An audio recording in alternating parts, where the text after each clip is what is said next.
Tuesday night, I am here to recap the class from tonight, which is March 29th, the first class after spring break, in case you were absent or if you just would like a recap.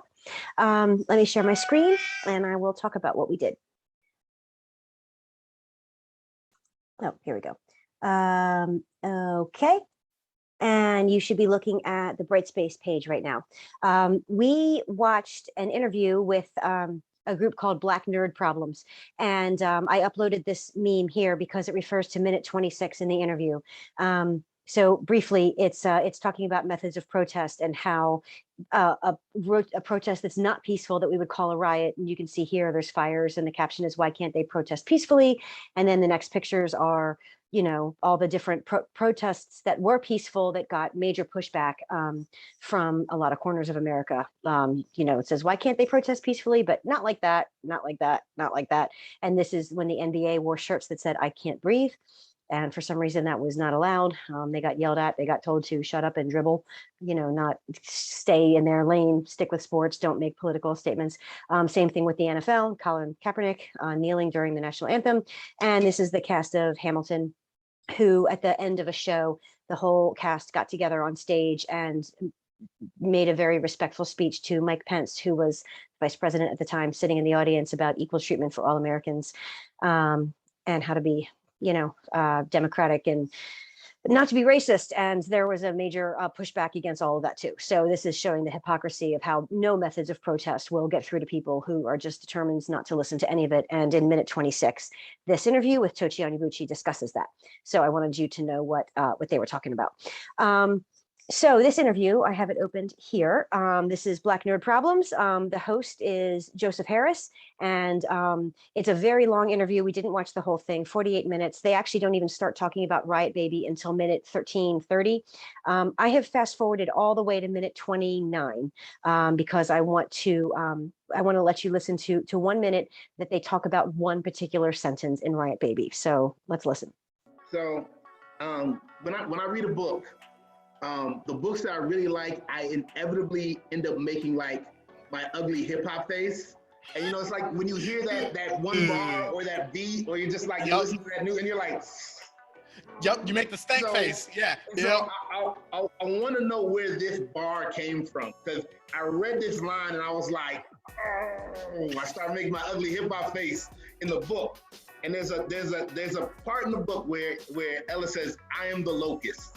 Ella sends the thought out like a concussive wave, so it hits every surveillance orb in the neighborhood, every wired cop, every crab tank in the nearby precinct. I am the locust in the frogs in the river of blood. I am here now. And I was like, So what? Give me that, how you came there. Because I was reading her and I see Ella just building, and she's like, there's this line I used to tell people used to be like, oh, aren't you afraid of karma? I'm like, yo, not right now, I'm karma. Like, karma sent me, right? Karma sent me. Okay, so this is the line that he's talking about, which is very much like Ella is karma, she is vengeance. And it's the line here, I am the locusts. Ella sends the thought out like a concussive wave so that it hits every surveillance orb in the neighborhood, every wired cop, every crab tank in the nearby precinct. I am the locusts and the frogs and the rivers of blood. I'm here now. And this is an allusion. If you remember, we talked about what allusions were in the poetry unit. He's alluding to a biblical story. This is when God and Moses are trying to free the Israelites from Egypt. The Egyptians have enslaved the Jews who were trying to get back to Israel, and God decides to send plagues. And the first is the plague of locusts to eat all the crops, and so everybody will starve. And then there's the plague of frogs, and then there is the plague of blood. The rivers turn into blood. And then the worst one is the plague where all the firstborn children die. The angel of death comes to every house and kills the firstborn child, unless you have advance notice because you are one of Moses's people and you know that this is happening. And then you know to mark your door with a streak of lamb's blood. And when the angel of death comes, he passes over the houses that have the lamb's blood mark on the door, which is why the holiday is called Passover. So this is when Ella says, I am the locust. She's saying, I am the plague. I have God-like power, and I am vengeful. I am punishing. I can destroy you in this biblical God-like way. So she is coming into her power, and it's an amazing line. But as you can see, it's written without italics, without quotation marks. It's not in bold. It's not, it's almost quiet, and you don't even realize how powerful it is unless, some cool guy in an interview points it out to you. A concussive wave, think of what a concussion is, or you really like bunk your head. So a concussive wave is like a wave where it's going like kapow, kapow, kapow, it's just taking out things that it meets over and over, and it's taking out surveillance orbs, meaning like the surveillance cameras that are behind that rounded glass, and an orb means something rounded. So they're just shattering, and the wired cops, like all of their electronics are just like, bzz, like frying out, and they're probably like yanking their earbuds out of their ears, and like all of their technology is just sizzling, and every crab tank in the nearby precinct. I'm picturing like farmers markets and vegetable sellers and fresh seafood sellers, and the water tanks they have with the crabs and the lobsters, they just shatter everywhere. Tochi Onyebuchi doesn't say any of that. He trusts you to picture it. So it's moments like this that make me really want to encourage you to read the book if you haven't yet, but read it slowly and really take in these moments, because if you're just like reading it to get through it, you'll miss incredible writing like this. So back to the interview. That is as far as we're going to watch, is that minute 29 to minute 30. So anything after minute 30, you're more than welcome if you're interested, but it's not what we did in class.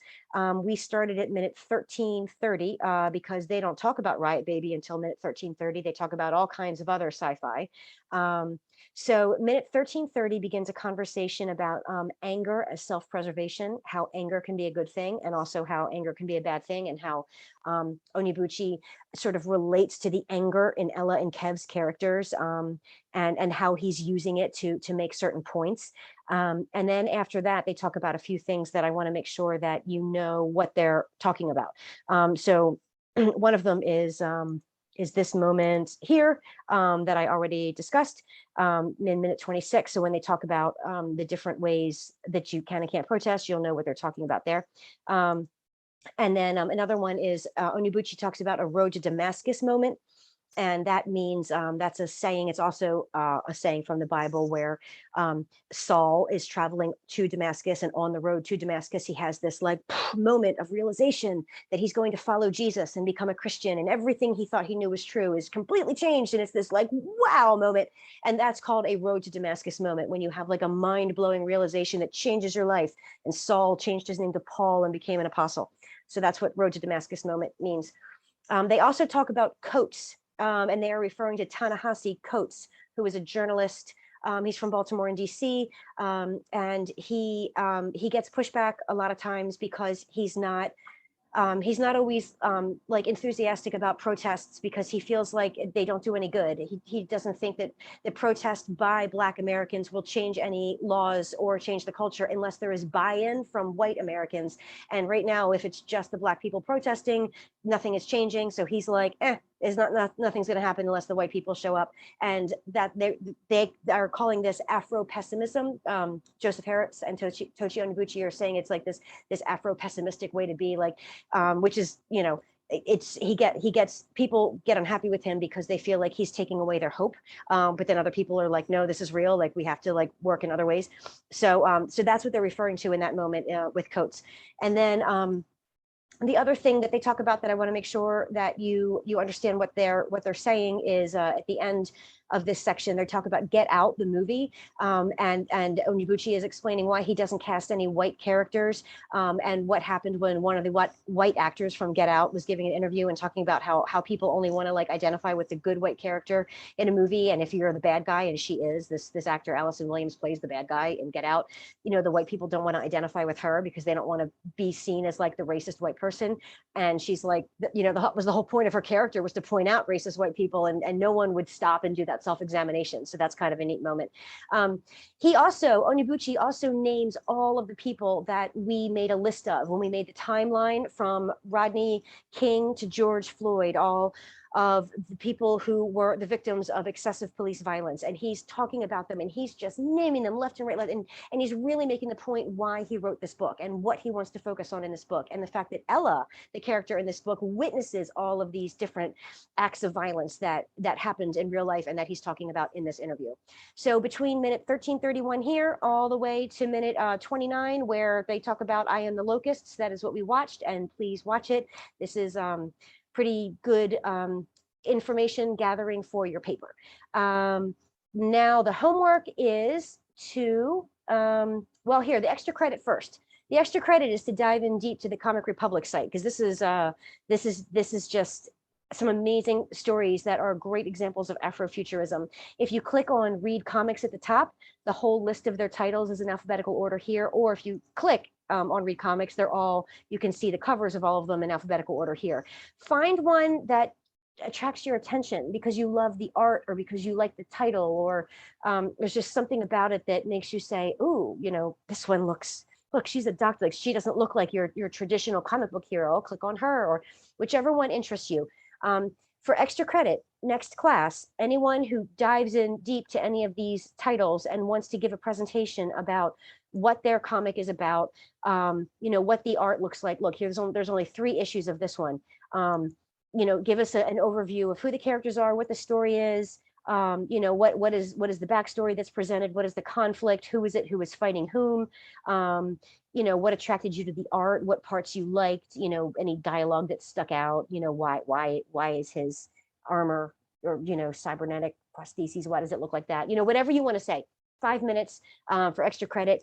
Take a deep dive into one of these comic titles, be prepared to present in class next week, and whether you do or you don't, the actual homework is going to be these 2 TED Talks here. Afrofuturism by Tim Fielder. He is a comic book artist and he shows his art while he's talking, and it's really pretty neat. There is 15-minute long videos because TED Talks are about that long.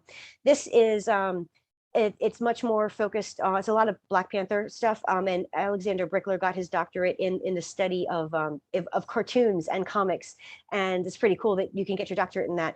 And so he's talking about what Afrofuturism is trying to do as a genre, and what sci-fi is doing as a genre, and how it's really looking at real world modern day problems, you know, through this futuristic lens. So your homework will be to watch these 2 TED Talks. Here's where you'll submit the homework, which is just to write a summary for each of them, you know, a solid paragraph, 1 each, 5-sentence paragraph, and also add a citation for each of these links. So we can practice what it would look like on a works cited page, and that will help you towards your paper. And I will assign the paper next class. So this is our last chance to get in all this last information. If you have any questions about what I just went over or what we talked about in class, you know, feel free to email me, and I can meet you on Zoom. I can go over anything. If you missed any other classes, those links are also on YouTube, and I've sent emails out about them. But if you just go to this YouTube page, you'll see the other videos and you can try to catch yourself up. This one I'm skipping, so if you see this on Brightspace and you don't know what it means, don't worry about it. And I think everything else here has been discussed. So that's it. You know where to find me if you have questions. I'll see you in class next week. I look forward to seeing some of your Comic Republic presentations, which would be really neat. And yeah, let me know if you have any questions. All right, I'll see you all. Bye.